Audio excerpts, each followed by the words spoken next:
Hola, muy buenas tardes a todos. Me presento nuevamente. Soy Armando. Si me escuchan un poquito raro es porque me acabo de ir al dentista y tengo un poco anestesiado la boca.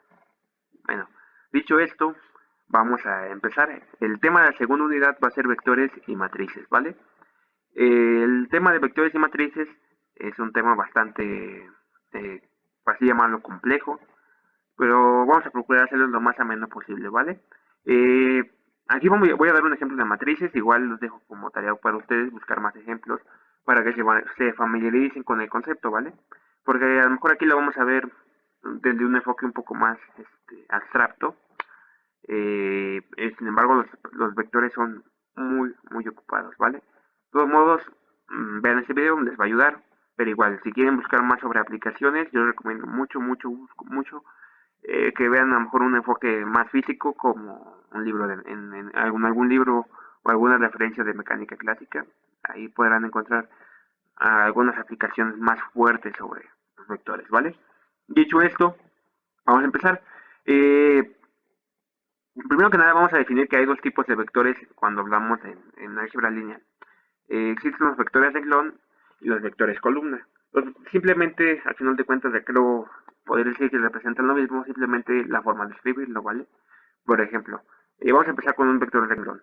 Un vector de renglón de n componentes es un vector de n componentes, se define como un conjunto ordenado de n números escritos de la siguiente manera: x1, x2, x3, x4 y así hasta xn, ¿vale?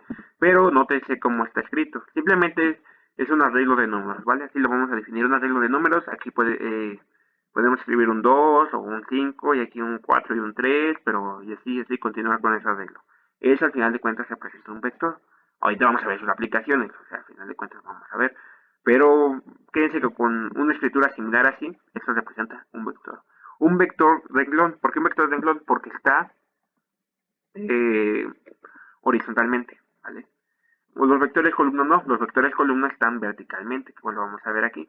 Pero al final de cuentas son muy parecidos, ¿vale? Vamos a leer entonces la definición de un vector columna.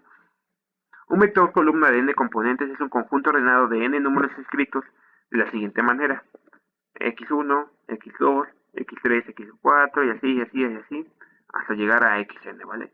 Entonces igual es un arreglo de números, pero escritos de esta forma.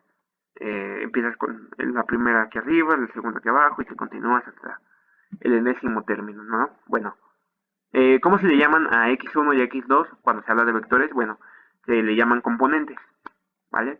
Si yo hablo del primer componente del vector, me refiero a x1, ¿vale? Al primer numerito. Si yo hablo del segundo componente del vector, hablo de x2.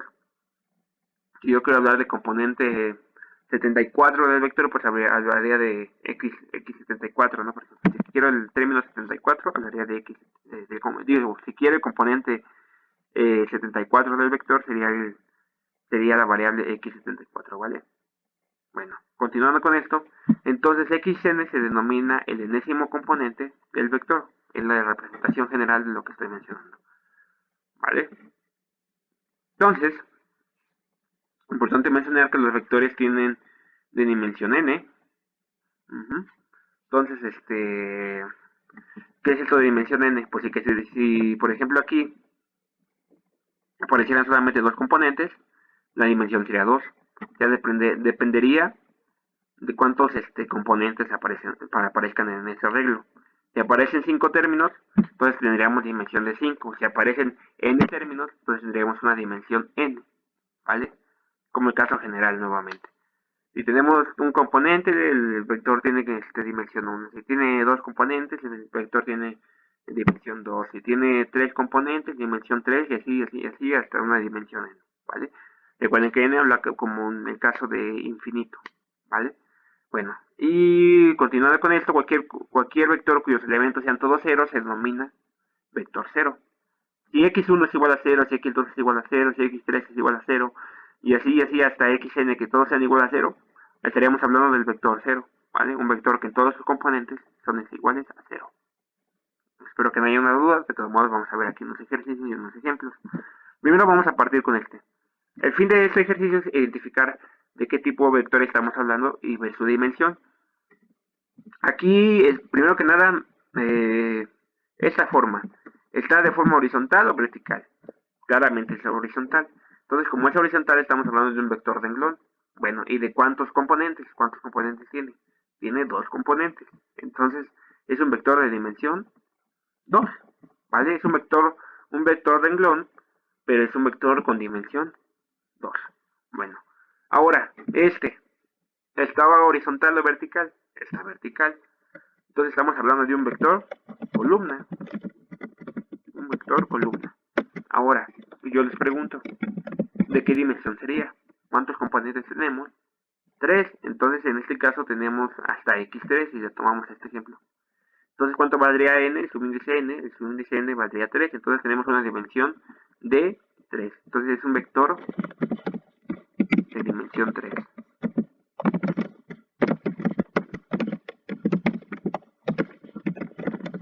¿Alguna duda con esa parte? Como si me pudieran contestar, ¿no? Bueno, pero de todos modos espero que no haya ninguna duda. Dicho esto, vamos con este. Este es un ejemplo. Podemos ver que tenemos 4 componentes. Entonces es de dimensión 4, como ya lo escribimos aquí. ¿Y de qué forma es? Pues está de forma horizontal. Entonces es un vector de renglón de dimensión 4. Ahora este es un vector que, ¿qué dijimos que es un vector cuando todos sus componentes son 0? Hablamos de un vector 0. ¿Y de qué forma está? Vertical. Entonces es un vector 0, es un vector de columna, pero al final de cuentas es el vector 0, donde todos sus componentes son 0, ¿vale? Y de dimensión 5 si lo quieren ver así.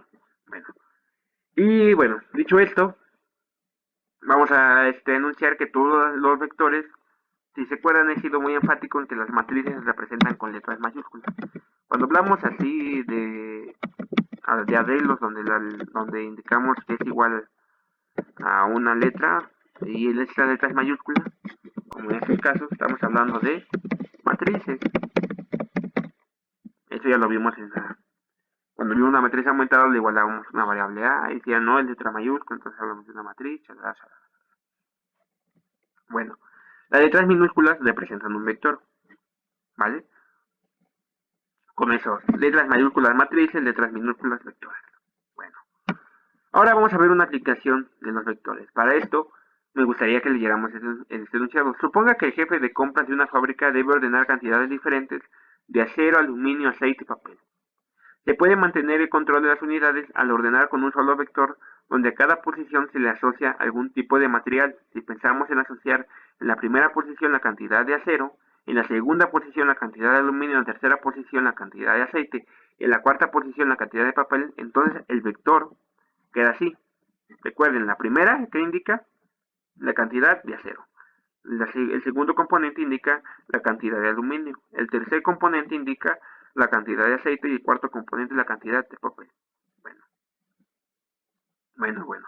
Entonces, esta parte me gusta mucho porque aquí nace algo que si ustedes investigan en Google te dice que un vector tiene sentido y dirección y eso. Bueno, ¿por qué tiene sentido? Porque si estos componentes al final se reacomodan, ya no significan lo mismo, ¿vale? ¿Por qué? Porque, por ejemplo, yo aquí en este ejemplo de acá abajo, estamos tomando exactamente los mismos valores aquí, exactamente los mismos valores, pero estamos acomodando de manera distinta. Pues ya no representa lo mismo que aquí arriba. Ustedes dirán, no, pues sí, ¿no? Porque a lo mejor el primero, pues estamos hablando de ¿qué era el tercero en este caso? El tercero era aceite, ¿no? Pero ahora aparece primero, pero ¿qué aparece? El primero que indica, el primero me indica el acero, entonces simplemente al acomodar estos números estamos hablando de vectores totalmente distintos, ¿vale? Porque aquí teníamos 10 unidades de acero y 30 unidades de aluminio. Aquí tenemos 15 unidades de acero y 60 cantidades de aluminio, ¿vale? Entonces aquí se importa la posición de los componentes porque hablamos de cosas muy distintas. Este vector con este vector, a pesar de que tengan los mismos valores numéricos en los componentes, están acomodados de manera distinta, entonces no hablamos del mismo vector, ¿vale? Sí importa la posición, sí importa sentido en el momento de hablar de un vector. Son arreglos de números, pero importa el orden, ¿vale? Bueno, ahora que nada, me gusta mencionar esto, los vectores pueden componer tanto elementos o números reales y números complejos, ¿vale? de los vectores pueden almacenar estos dos tipos de números. Vectores tales son números reales o complejos, ¿vale? Bueno, entonces, vamos a ver eso. El símbolo R a la n, se usa el símbolo R a la n para denotar el conjunto de todos los vectores de dimensión n.